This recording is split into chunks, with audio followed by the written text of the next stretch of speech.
In this section of the PPST, we will ask to use algebra in several different ways.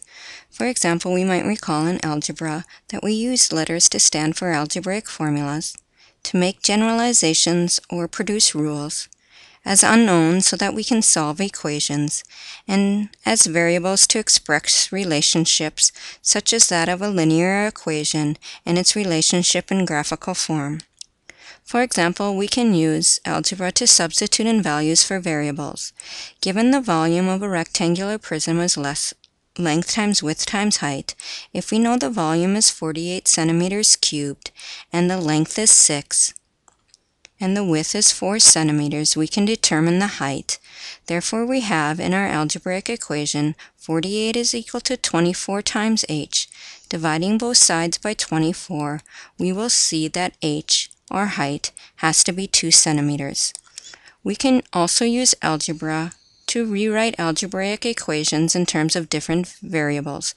For example, if we know the area of a triangle is 1/2 base times height, and we want to rewrite it for our variable h, we could first multiply both sides by 2, giving us 2 times a is base times height, then divide both sides by its base, giving us twice the area, or 2 times the area divided by the base gives us the height of all triangles. We can also use algebra to solve for or to find the result of expressions. For example, if we know 3x plus 5y is 13, x plus 2y is 5, and we want to know the value of 2x plus 3y, we can rewrite 3x plus 5y using our given expressions.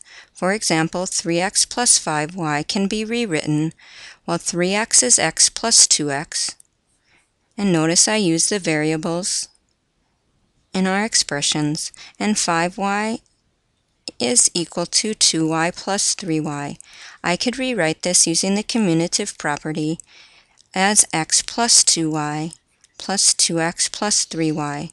We now know that 3x plus 5y is 13, x plus 2y is equal to 5, and we want to know what 2x plus 3y is. Subtracting both sides by 5, we can see that 2x plus 3y is equal to 8.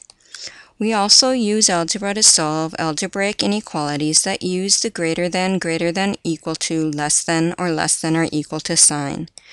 We must remember that when solving inequalities, it is pretty much the same as solving equations, except when we multiply or divide both sides of an inequality by a negative number, we change or reverse the direction of the inequality. For example, we know that 6 is greater than 4, but when we multiply both sides by negative 2, we get negative 12 and negative 8, and notice negative 12 is now less than negative 8, which reversed that inequality. So if we wanted to solve 3 minus 2x is greater than or equal to 5 plus 4x, we could subtract 3 from both sides and subtract 4x from both sides of our inequality. Therefore, we would get negative 6x is greater than or equal to 2. Dividing both sides by a negative 6, we must remember to reverse that inequality, so we get x is less than or equal to a negative 1/3.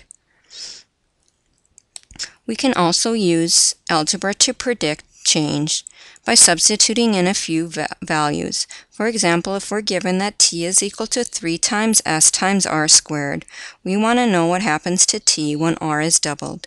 For example, if r is equal to 2, then we can see that t must be given by 3 times s times 2 squared. 2 squared is 4, times 3 is 12, so t is equal to 12 times s. If we double r, we get 4. We want to know what happens to t. Therefore, we have 3 times s times now 4 squared. 4 squared is 16, times 3 is 48. We're now given 48s as t.